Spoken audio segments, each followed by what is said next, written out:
And I know the story of this 10-year-old boy who was on the Hifz track. He was memorizing Quran, and his mother was thrilled. That's all she ever wanted, was for one of her children to memorize Quran. And her son started memorizing surah after surah after surah, and he was totally like, yes, I want to be a Hafiz. The Hifz school, the program that he was a part of, all of the Hifz students were given iPods to help them memorize Quran. So he used the iPod all the time, while walking outside, while in the car, while in his bedroom, around the house, memorizing his surahs, and the mom was thrilled. It seemed like it was all of a sudden, but it was gradual. The son lost interest in memorizing Quran, and he just told his mom, I can't do it anymore. I don't want to memorize Quran. And the mom was heartbroken. She was like, what happened? She felt like maybe he got, the evil eye. And so, but she told him, okay, just keep working at it. But he was like, no, I'm not interested in memorizing Quran. One day she walked into his bedroom and she saw that he was on his iPod and his back was to her. And she saw that on his iPod, he was watching pornography. So when she and her husband investigated, they found out that this boy had been watching every single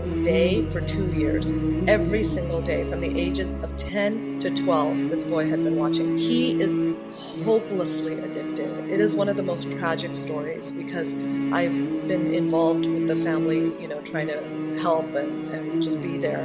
And this boy is much older now, and he's still addicted.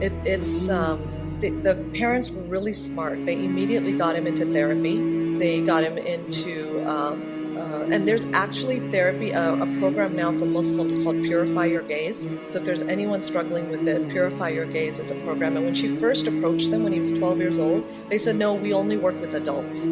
And inshallah, your son will be fine, whatever. And so years went by, he's not fine, and all sorts of problems come about from it. This boy has been suicidal because there's so many times he's tried to quit, he has not been able to, and he keeps going back to it. And so he despairs, and he starts to feel like Allah can never forgive him. So they have him in therapy. They have him in therapy with the sheikh, who's there to help him and remind him of Allah's mercy, remind him why he can't despair. Allah subhanahu wa ta'ala is using this addiction just to break you. Allah is showing you that He's the master and you're the slave, and you have to just turn to Allah completely, just helping him that way.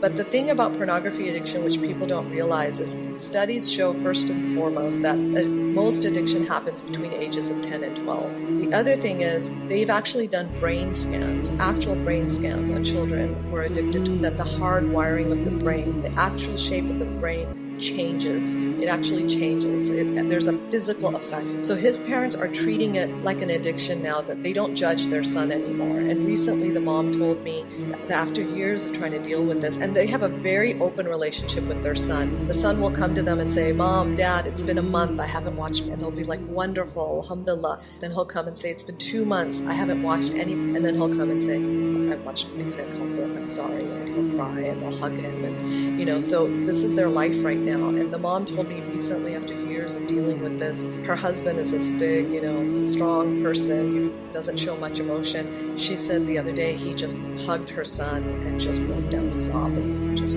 cried and cried and cried, and told her son, I'm so sorry. I'm so sorry that this happened to you. And she said that it happened, with Allah's will, but she said the lesson they took from it is, she said, we broke the number one rule, which is that you don't have internet in your bedrooms. She said the fact that our son had an internet device in his bedroom was our biggest mistake. So pray for him, inshallah. It's a long journey, and they're trying to get him help. So what we as parents need to do is, we can't do anything about the affordability, so we need to take away the accessibility and the anonymity.